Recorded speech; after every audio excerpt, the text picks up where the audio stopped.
কি রে, তুই জল খাবি না? আয়, আমার পুকুর থেকে জল খেয়ে নে, ক্লান্তি দূর হবে। না, আমার জল খাওয়ার দরকার নেই। আমি ক্লান্ত হয়ে যাইনি এখনো। আমার পুকুর থেকে জল না খেয়ে আমাকে অপমান করা? তবে রে, দেখ দেখ তাহলে আমার ক্ষমতা। এই বলে কুৎসিত কালো পরী একটা হাত রাজপুত্রের দিকে বাড়িয়ে দেয়। রাজপুত্র রূপকুমার আর দিশা না পেয়ে তান্ত্রিকের দেয়া মহাশক্তিশালী তলোয়ার নিয়ে ওই পরীর এক হাত কেটে দেয়। সাথে সাথে অবাক হয়ে সে দেখতে পায় গোটা পুকুরের জল শুকিয়ে গেছে।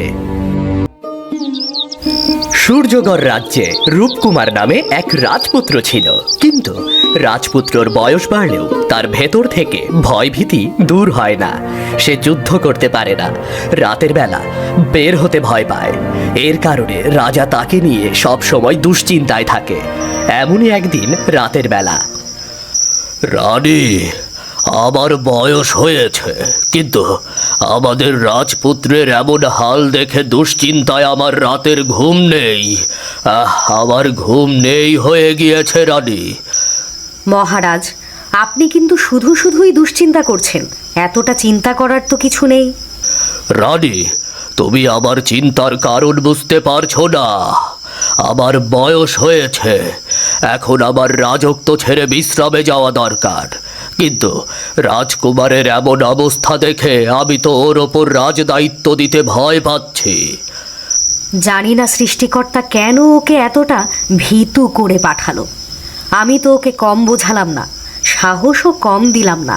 আমি বরং রাজকুমারের সাথে একটু কথা বলে দেখি, যদি ওর মন থেকে ভয়টা দূর করতে পারি।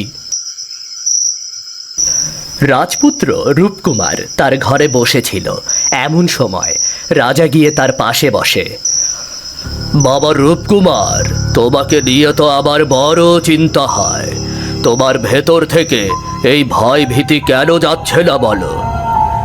আমি জানি না বাবা, তবে বিশ্বাস করো বাবা, আমি ইচ্ছে করে এই ভয় পুষে রাখিনি বাবা। এখন তো রাত, তুমি আমাদের রাজবাড়ির বাগান থেকে ঘুরে আসো তো। না বাবা, আমি পারবো না। এই রাতের বেলা বাইরে বের হতে আমার ভয় করে। যদি তাই হয় তবে ওঠাও তলোয়ার, আমার সাথে লড়াই করো, দেখি দেখি তোমার সাহস কতটা। রাজা তার কোমরের খাপ থেকে তলোয়ার বের করে প্রচণ্ড রাগে আঘাত করে বসে রাজকুমারের ওপর। রাজকুমার কোনো মতে তলোয়ার বের করে এই আঘাত প্রতিরোধ করে, কিন্তু শক্তিশালী রাজার সাথে রাজপুত্র এক মুহূর্ত টিকতে পারল না। সে মাটিতে লুটিয়ে পড়ে গেল। বাবা, আমাকে এবারের মতো ক্ষমা করে দাও। আমি তোমার সাথে পারছি না বাবা। তুমি রাজপুত্র হয়ে আবার এতটুকু আঘাত সহ্য করতে পারছো না। তোমার আর রাজপুত্র হয়ে এই রাজবাড়িতে থাকার কোনো অধিকার নেই। কাল সকাল হলে আমি যেন তোমার মুখ না দেখি।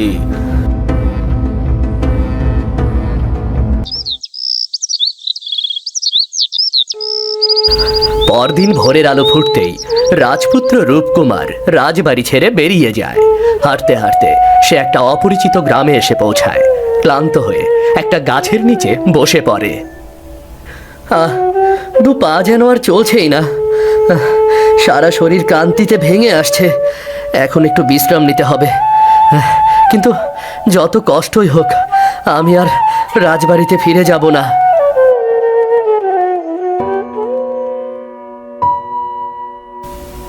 রে বাছা, তুই?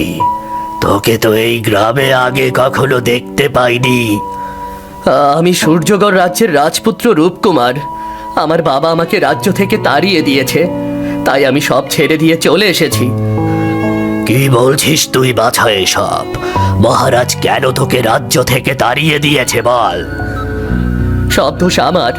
এত বড় হওয়ার পরেও আমি সব সময় ভয় ভীতিতে থাকি। আমি রাতের বেলা বাইরে বের হতে পারি না, যুদ্ধ করতে পারি না, আর এই নিয়ে বাবা আমাকে কথা শোনায়। সত্যিই তো, এই বয়সেতে তোর রাজ্য জয় করার কথা, আর তুই কিনা একটা ভীতুর মতো ভয় পেয়ে বসে আছিস। কি করব বলুন তান্ত্রিক, আমি তো ইচ্ছে করে কিছু করি না। আমি ছোটবেলা থেকেই খুব ভীতু প্রকৃতির। গত রাতে বাবা প্রচণ্ড রাগ করে আমাকে রাজবাড়ি থেকে চলে যেতে বলে। তাই সকালে সূর্য ফোটার আগেই আমি বেরিয়ে পড়ি। এটা বুঝতে পেরেছি যে খুব সহজে তুই আর রাজবাড়িতে ফিরে যেতে পারবি না। যদি যেতে হয় তোকে এমন কোনো কাজ করতে হবে যে তোর কাজের সাহসিকতা দেখে রাজকুমার মুগ্ধ হয়ে যাবেন। কিন্তু বাবাকে মুগ্ধ করার মতো এমন কোনো সাহসী কাজ আমি করতে পারি না, তাই আমার আর রাজবাড়িতে ফেরত যাওয়া হবে না। শান্ত হ, শান্ত হ, দুশ্চিন্তা করিস না, তুই আমার সাথে আমার বাড়িতে চল। রূপকুমার তান্ত্রিকের সাথে তার বাড়ির দিকে চলে গেল। এদিকে সকালবেলা রাজপুত্র রূপকুমারকে দেখতে না পেয়ে রানী দিশেহারা হয়ে যায়। মহারাজ, সকাল থেকে রূপকুমারকে কোথাও দেখতে পাচ্ছি না। ও কোথায় গেছে বলুন বলুন। রাতের বেলা আমি রাজকুমারকে এই রাজ্য ছেড়ে বেরিয়ে যেতে বলেছি, এই কারণেই হয়তো সকালবেলাও চলে গেছে। এ আপনি কি করে ফেললেন মহারাজ?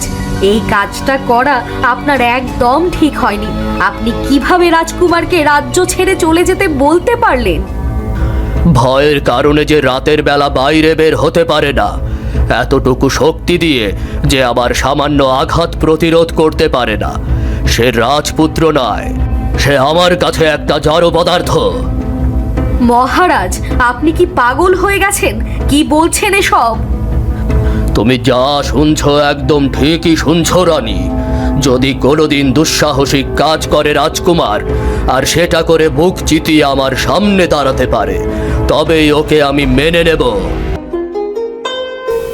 এদিকে রাজপুত্র রূপকুমার তান্ত্রিকের বাড়িতে এসে পৌঁছায়।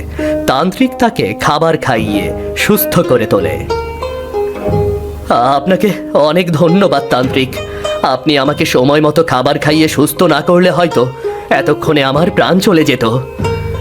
এটা করা তো আমার দায়িত্ব। তুমি বিপদে পড়েছো, তোমাকে সাহায্য করা উচিত।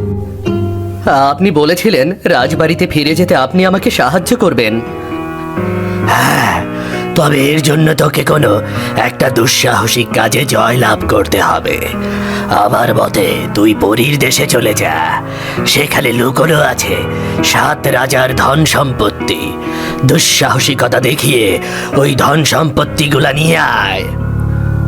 পরীর দেশ নাম শুনলেও তো ভয়ে আমার হাত পা জড়সড় হয়ে যায়। আমি কিভাবে ওখান থেকে ওই দুঃসাহসিক কাজটাই জয়লাভ করে ফিরে আসব?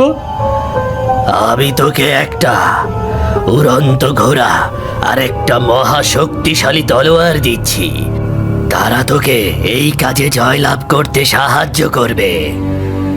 তান্ত্রিক তার জাদুর ক্ষমতা বলে রাজকুমারকে উড়ন্ত ঘোড়া ও তলোয়ার এনে দেয়। একটা কথা সব সময় মনে রাখবে, পরীদের দেশে সবকিছু উল্টো হয়। সেখানে যে ভালো আসলে সে খারাপ, আর যে খারাপ সেই আসলে ভালো। শুধু এই একটা কথা মনে রাখবে। ঠিক আছে তান্ত্রিক মশাই, আমি আপনার কথা মনে রাখব। আপনি আমাকে আশীর্বাদ করুন যেন আমি জয়লাভ করে ফিরে আসতে পারি। তান্ত্রিক প্রাণ ভরে রাজকুমারকে আশীর্বাদ করে দেয়। রাজকুমার এরপর উড়ন্ত ঘোড়ায় করে পরীর দেশের উদ্দেশ্যে চলে যায়। 2 দিন 2 রাত ঘোড়ার পিঠে বসে রাজকুমার উড়ে চলল। অবশেষে রাজপুত্র পরীর দেশে এসে নামে। কি সুন্দর দেশ! আশেপাশে কত রঙিন ফুল, কিন্তু কোথাও একটা মানুষ বা প্রাণী দেখতে পাচ্ছি না। কি অদ্ভুত! এবার আবার বেশ ভয় করছে। না না না না, আমাকে ভয় পেলে চলবে না। যে করেই হোক এই দুঃসাহসিক কাজ আমাকে করতেই হবে।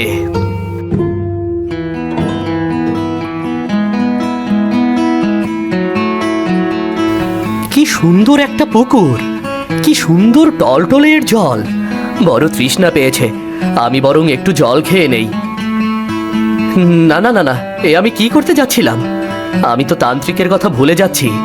তান্ত্রিক বলেছিলেন এই দেশে ভালো কোনো কিছু আসলে খারাপ। এই পুকুরটা দেখতে যতটা ভালো লাগছে, হয়তো এর গভীরে কোনো বিপদ লুকিয়ে আছে। এখান থেকে জল খাওয়াটা আমার একদমই উচিত হবে না। রাজপুত্র রূপকুমার পুকুরের পাড় থেকে চলে আসতে যাবে, ঠিক তখনই পুকুর থেকে একটা কুৎসিত কালো পরী উঠে আসে। তার কণ্ঠ যেন পেতনির মতো, সে যেন সাক্ষাৎ পেতনি। কি রে, তুই জল খাবি না? আয়, আমার পুকুর থেকে জল খেয়ে নে, ক্লান্তি দূর হবে। না, আমার জল খাওয়ার দরকার নেই, আমি ক্লান্ত হয়ে যাইনি এখনো। আমার পুকুর থেকে জল না খেয়ে আমাকে অপমান করা? তবে রে, দেখ দেখ তাহলে আমার ক্ষমতা। এই বলে কুৎসিত কালো পরী একটা হাত রাজপুত্রের দিকে বাড়িয়ে দেয়। রাজপুত্র রূপকুমার আর দিশা না পেয়ে তান্ত্রিকের দেয়া মহাশক্তিশালী তলোয়ার নিয়ে ওই পরীর এক হাত কেটে দেয়। সাথে সাথে অবাক হয়ে সে দেখতে পায় গোটা পুকুরের জল শুকিয়ে গেছে। কি করলাম আমি? এখন কি হবে? ওই কালো পরী যদি আমাকে মেরে ফেলে?